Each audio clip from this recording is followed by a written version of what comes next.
Two Depression-era American women met for the briefest of moments one day in March 1936, and it was the fallout from extreme weather, punishing drought and relentless heat that persisted for years, that caused the twist of fate in which their paths crossed.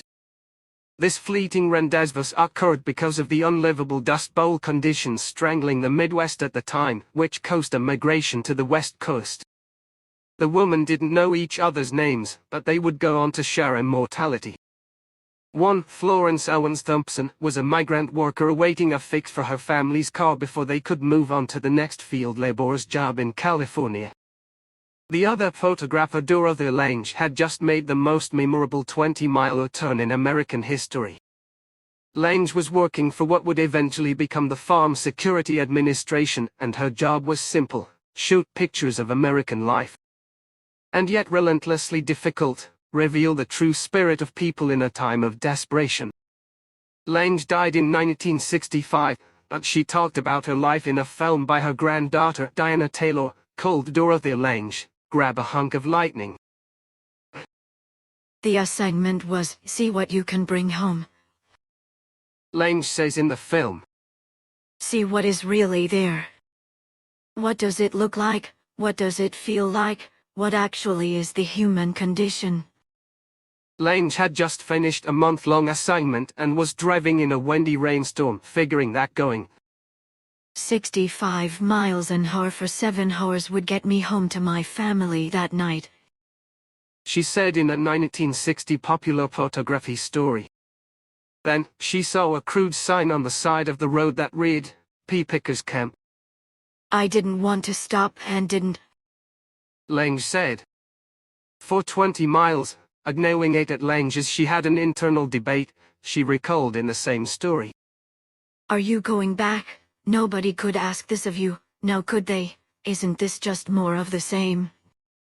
In Nipomo, California, 175 miles north of Los Angeles, Florence Owens Thompson, a mother of 7 on the road from the Dust Bowl woods of Oklahoma, was waiting within the camp for her sons to return from town after their car experienced radiator troubles. The story first was told that mother was selling the tires off our car to buy food, and my mother denied that.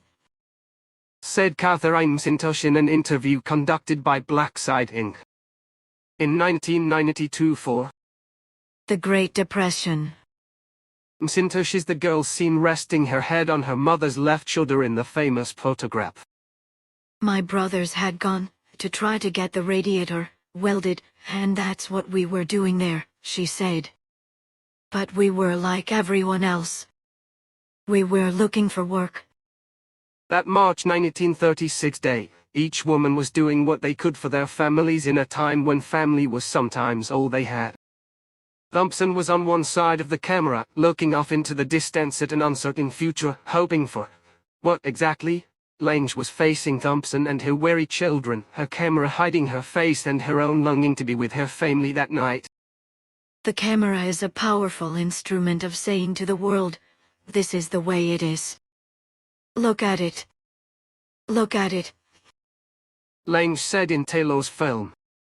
During the 1930s, there is no greater value in society than the role of mother. Said Jen Goggins, author of California on the Breadlines, in Taylor's film. The conditions that the women face make motherhood impossible.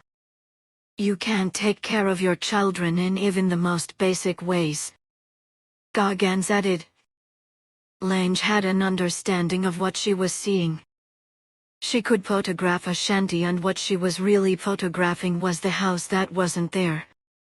Taylor, a 5-time Emmy Award-winning cinematographer and director of photography who spent time with her grandmother Lange. A great deal until I was 14. Appreciates how Lange embraced the scene she was shooting. You approach something from a distance, and you get closer and closer as things reveal themselves. Taylor told AccuWeather. When I look at the series of 7 photos, you see her lean to from far away, and then Lange approaches closer, and then the children are moving around. Taylor added. And she gets to the final photo, and I think she knows she has it at that point. You get that deep feeling of, whoa. The meeting of two mothers in a pea pickers camp in Tininipomo, California, produced what is considered one of the most powerful and iconic images from the Great Depression, and very important in the history of the medium. Paul Lester, a professor at California State University, Fullerton, told KCET in 2016.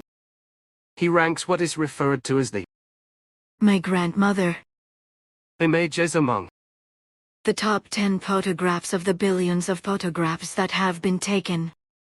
I know people will be thinking that they're going to see documentary photography, but this cannot be. Lange said in Taylor's film. I want to extract the universality, not the circumstance. The reason, I would argue, that Lange saw this so clearly, said Goggins in the film, is that she faced a number of her own struggles as a mother. She was a working woman who was on the road. She probably felt she should have done a better job. But she was busy trying to change the world. The lasting cultural impact of Lange's photograph cannot be understated. The image inspired John Steinbeck's Pulitzer Prize-winning 1939 novel The Grapes of Wrath. It earned her a Guggenheim Fellowship and contributed to her being recognized as one of modern photography's most celebrated artists. It also drew attention to the hardships of migrant workers' camps, with the United States government sending 20,000 pounds of food to Nipomo, by which time Thompson and her family had moved on. Though Lange's photo would later appear on a United States 32-cent stamp in 1998, Thompson herself remained anonymous for more than 40 years. Lange took the photos of Thompson and her children, chronicling basic information for the government records, but not recording the woman's name in order to preserve the family's anonymity during the hard times. Thompson continued to work for a number of years in the fields. For 50 cents 100 pounds, 40 cents 100, I'd hit that cotton field at daylight and stay there until it got so dark I couldn't see, said Thompson in a 1979 TV interview. I didn't even weigh 100 pounds. I used to fill up one of those 12-foot cotton sacks. I couldn't lift them. I had to drag them to the scales halfway across the field. And I picked 400 or 500 pounds of cotton a day. Thompson later moved her family to Modesto, and a 1952 marriage brought slightly more financial stability, though her role as a strong mother and role model remained with her 10 kids. I always considered my mom very, very strong, Norma Rydluski said in an interview conducted by Blackside, Inc. in 1992 for The Great Depression. She is the baby seen lying in her mother's lap in the legendary photo. Looking at her in the pictures, a lot of times she didn't look like a beautiful woman, but she really was. We always thought of her as a very beautiful lady. And she was a very strong lady. We really relied on that. Modesto Bee reporter Emmett Corrigan identified and found Thompson in 1978 living in a trailer park in Modesto. Soon after, Thompson's health failed and she needed round-the-clock nursing, according to her doubters, so the family decided to publicize their mom's struggles to help with medical bills. The response stunned the family. Everyone remembered my mother. Rydluski said. It really came as a shock to all the kids. I just couldn't imagine this could happen. We never really knew how my mom affected the nation. The more than $15,000 raised helped in her final days, and Thompson died at age 80 in 1983. The family received a message from then-President Ronald Reagan, who wrote, Mrs. Thompson's passing represents the loss of an American who symbolizes strength and determination in the midst of the Great Depression. Lange's timeless photo earned her no money since she was working for the government. The photo is part of the public domain and therefore available for anyone to use.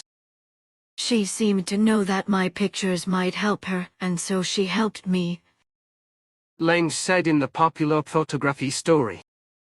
There was a sort of equality about it. I did not approach the tents and shelters of other stranded pea pickers. It was not necessary. I knew I had recorded the essence of my assignment. Thompson is buried in Houston, California, where a plaque reads, My grandmother, a legend of the strength of American motherhood. Watch the interview with Catherine Zintosh and Norma Rydell sky below.